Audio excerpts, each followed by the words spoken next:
they took from Daryl, I'm guessing. Yeah.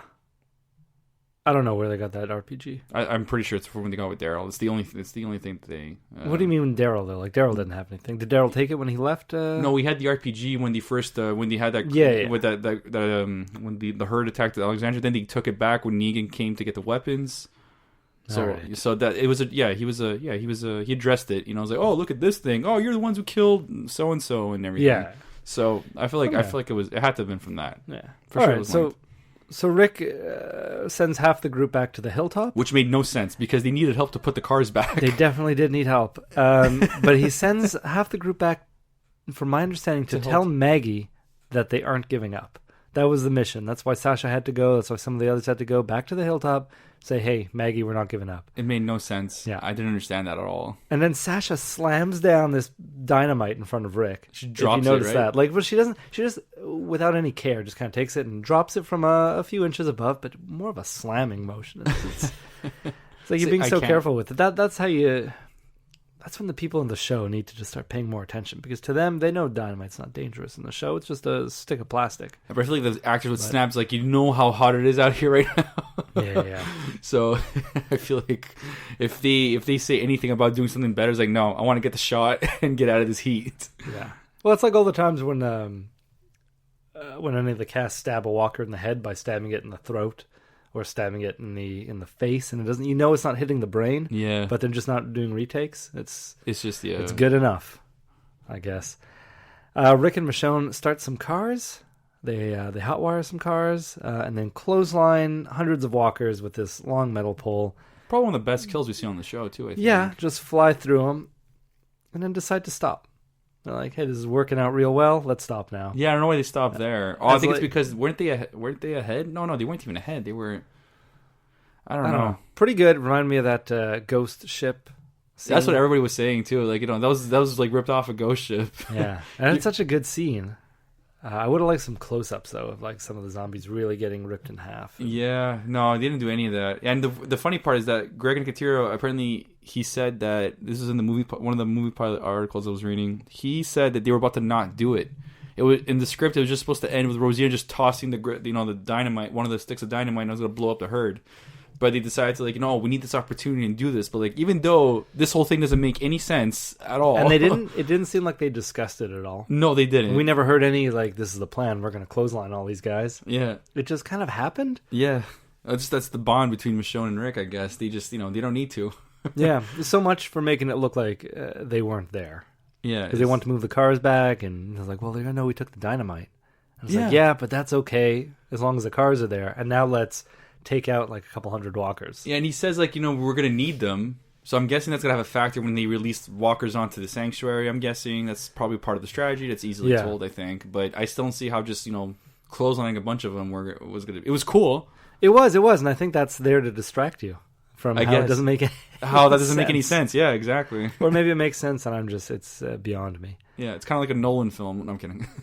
Not most recently, but like, no, but those ones, those ones I know that there's a meaning to it. Not all of them. Yes, all of them. They're very thought out. That's a whole other discussion. It is, but it's a discussion you'd be wrong on. No, if this is the angle you're taking. I have concrete evidence. Anyways, so yeah, this raised a lot of questions though, for sure. And then, did you hear as Tara backs, so they all back out, right? Yeah, they're all in one car now. Yeah. Rick has risked his life again, and somehow did not get bit once. I don't understand the way he ran through those walkers. It was like, if this was anybody else, if this was Benjamin from the hilltop, he's gone. He's dead. Oh, and dead. It's through no skill, through no, what's the word I'm looking for? Through no. Technique, through no history of just being good at you're just saying, evading these walkers. Like, it had no merit, nothing on his. It was just basically just pushing them all away. Like, it's the first time you've ever been attacked by a horde of zombies. Yeah, and somehow he survived. They're not biting at him. He's able to just push them away, and they're going, so, hey. Yeah. They're saying, hey. But even Michonne, she and I know, I feel this is a production choice because she was really close to the walkers, and she could have drew. I was surprised she didn't draw her sword. Yeah. But I feel it's because they're next to real actors, and she can't draw a real sword and actually take swings at them. She could use a rubber sword. She could. It's just then Greg Nicotero goes, I'm too lazy to make the special effects for that every time and all these close-ups. They've evaded doing close-ups the whole time. They did evade a lot of these close-ups in this episode. So they did do that thing that you don't like. The blood on the camera. Blood on the screen. Man, I didn't notice it. When they were doing the clotheslining. At one point, you were like, you were the clothesline. Yes, I remember now, yeah. That was a little bit more appropriate than the rest of them. A little bit more. A little, because I feel like it was on the windshield. Yeah. So that makes a little bit more sense. There's a windshield, so blood would splatter on that eventually. I suppose. Yeah. So what were you going to say now about them all being in the same car? Well, something just about Tara. I had to rewind what Rosita was saying the whole time. She's like, "Yeah, I didn't like how that shit looked." That's what she said, but she said it really quickly, like I do sometimes on this show. and it's just when she said it, I'm like, "Well, I don't get it. What are you talking about? You're just talking out of nowhere." Well, you remember now, right? Yeah, I do. Okay. Yeah, and it's just like, well, I didn't like how that shit looked. And is she referring to what they just did or the way it started? Well, what are you talking about? She's talking about the dynamite she didn't let Tara take. Okay, so the dynamite that because there's a couple sticks of dynamite that she told Tara, like, I don't like the way that looks. Okay, I thought it was the whole situation they had. I thought that was it, but I didn't know it was. No. It was just the dynamite. The dynamite, because it shouldn't have gone off. It only went off because I guess Walker stepped all over it. And pretty it was, much, yeah, unstable. And someone's gonna know that they've been there for sure. Yes. And the other thing was to say, well, okay, so that was clear with Rosita. Can you answer? Like, my question here is that Rick goes, "I pushed it." I'm like, what's he talking about? I pushed it? He goes, "I pushed it." He goes, Rick says, "I pushed it," as they were driving away. And Michonne was talking about, we made it. And he's like, "I pushed it." I'm like, pushed what? The gas? Push the boundaries of what he's able to do. I don't know, man. But by saying "I pushed it," I don't understand this dialogue. It's like even just early with Father Gabriel, just checking, and on this, "I pushed it." Well, I don't have an answer for you. Thank you. Okay, well, I figured because I don't know what he was referring to, but I'm glad you're talking about the Rosita thing. I could sleep tonight. Yeah, as long as you can sleep soundly, I'm happy. Yeah, thank you. And Michonne was being a little too dramatic about, if we make it, if we're alive, we'll be the ones who live. I'm like, oh my god, Michonne, you've been through something like this before. You know that, right? Yeah. It's weird to see Michonne like this, all like lovey-dovey, instead of being all like, having that like that poker face on her and just showing no emotion, not trusting anybody. But with Rick, man, she's all fangirly. It's like Rick's like, this isn't what I signed up for. Yeah, where's the tough girl I was sleeping with? Yeah. Do you notice how Rick? It's been happening ever since season 1. But how Rick, he's like he follows your eye line. Like when Daryl moves around a lot. Okay. Daryl just like swings his body around when he's upset. The camera can't keep up with him either. Yeah. And Rick just locks his eyes in and follows with his head, twisting his body just to get in front of people. No, pay attention to it next time. I'll try. As soon as I notice that, and it took 7 years to notice, it's very difficult to take it seriously. Isn't that like very like soap opera when you just want a camera hog the whole time? Yeah, I guess so. He's just always getting in front of the camera. So Rick gets back to Alexandria with the group just like seconds before Simon and a group of the Saviors roll up and turn the place upside down. But did they not see them behind them in the rearview mirror? I don't know. They probably came from another route. I don't understand where these highways lead. That's it. We need a map. We need a foolproof map of this territory. And they took it out once. Yeah. Once. One time. And you didn't even see it. I mean, there's like, 4 routes to the hilltop? I guess so, because they took 3 of them on the season premiere, right? Yeah. Or on the season. Yeah, anyway. It's messed up, David. It is. I agree. But if you don't have a problem with it, then it's fine. Well, they did it, but they did admit that they were out. So either way, it wouldn't negate the fact that if they were behind them or not. It's like, they said, where were you? Well, we were scavenging. So. Yeah, but like, what did they do with the dynamite that they took? What did they do with the gun? Like, if they left that in the car and they checked the car, it's over. Yeah, I know. I'm surprised they didn't search him. Even when you notice later on, like Aaron's talking to his partner, and like I see their house is still clean, so they didn't go. Yeah, they didn't scavenge to their home because they broke down Tara's and who else? And Rosita's. That's the only one. That's the only one I saw, and it was that felt like. The funny thing is that I felt that those moments there were more tense than this episode service. Yeah, that felt more tense, and I feel like just Simon's doing a lot better than Negan, from what it seems. Simon seems like a better guy. You prefer him over Negan? Yeah. Yeah. Yeah. So they got to go around, turn the place upside down, looking for Daryl. If they do find Daryl, they're going to kill him in front of everybody. They come across now an empty pantry. The shelves are barren, and we know why. Yes. I was surprised to see how barren they were, because I didn't think Father Gabriel could take so much. But they did. They come up with a few lines about why it's empty, just to appease Simon. They're kind of like brown-nosing a bit. Yeah, way too much. Even Michonne's like, we'll try. We will. Yeah, but that was more... he was saying, like, take risks. You know, that was Simon who was like, you know, go the extra mile, take some risks. And that's when Michonne was like, I'm going to say, oh, we will. And that's going to have a double meaning. That's going to be like, we're going to take risks. You'll see. And he says, well, that's a good way to put it. Yeah, that's true. Yeah, I felt like that's where her mind was. Okay. So once they leave, Rick is told that Gabriel left and that he likely was the one who emptied out the pantry. Rick doesn't believe it, looks around for clues as to why he would do this. Now, we find a Bible on the ground.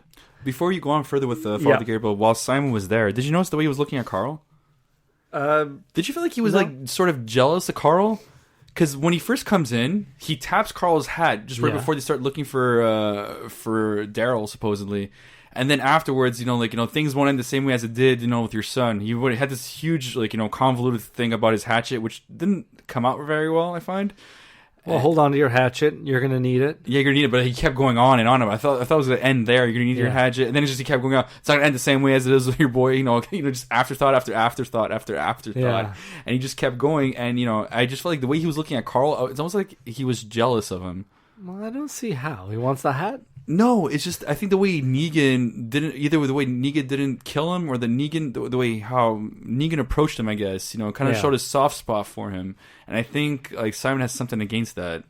But it could lead to nothing. I'm just speculating. I think it was just a way to get to Rick, to remind him of what Rick almost had to do to Carl. Right. And tell him that next time it's not going to be an empty threat. Yeah. Just when he touched his hat before, I felt like that, I didn't like the way it was with you and Negan when he came by, because he killed two of his people. Yeah. And, he still got away with it.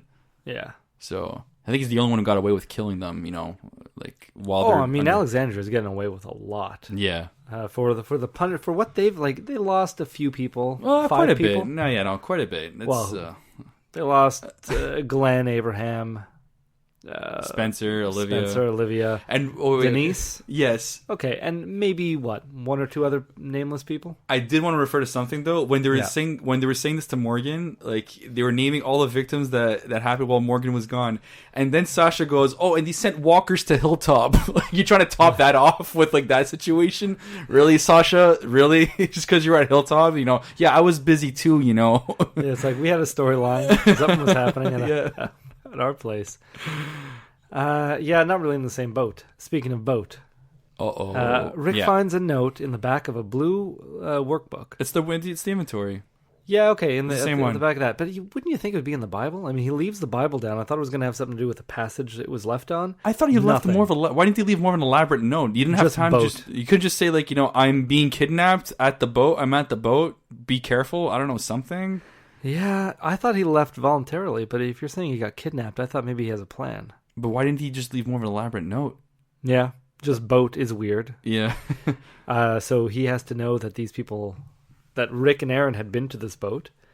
Needs to know that when they go by the boat, they'll know where to look, because they didn't go back on the boat. They went around the back of the lake. Well, you can't really go right. There's really no safe passageway to the boat. It's just you have to be around it. And they found that footprint, right? Well, yeah. So they find that footprint, and now it did definitely look like a sandy footprint, because they look at the footprint and there's sand. There's lighter color around it. So I was Instead it's going to be those. It's going to be those beachcombers. Those. What are they called? View? Yeah, Ocean View. It's going to be the Ocean View people.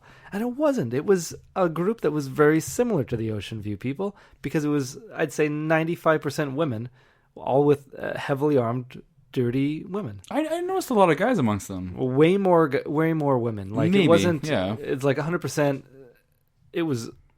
They wanted you to see more women. Maybe that's what the showrunners wanted you to do. They just wanted you to make it more apparent that there's women involved. Yeah, that's so trying weird. To appease a huge crowd, which is fine. But it's when you force it, it's a lot of women here, a lot of women. See, we're not sexist. Well, when you see a group compiled entirely of women, a few episodes ago with Tara, right, and then you see another group that's primarily all women again with guns. Wouldn't your mind wants to go to it's the same group, right? Yeah, but it's not the same group. It's a different group. It's a different group with the same attributes, the same. It's weird. It's strange. It is. Do you think it's the Whispers? No. No. But Though a familiar No, face but is we there. haven't really got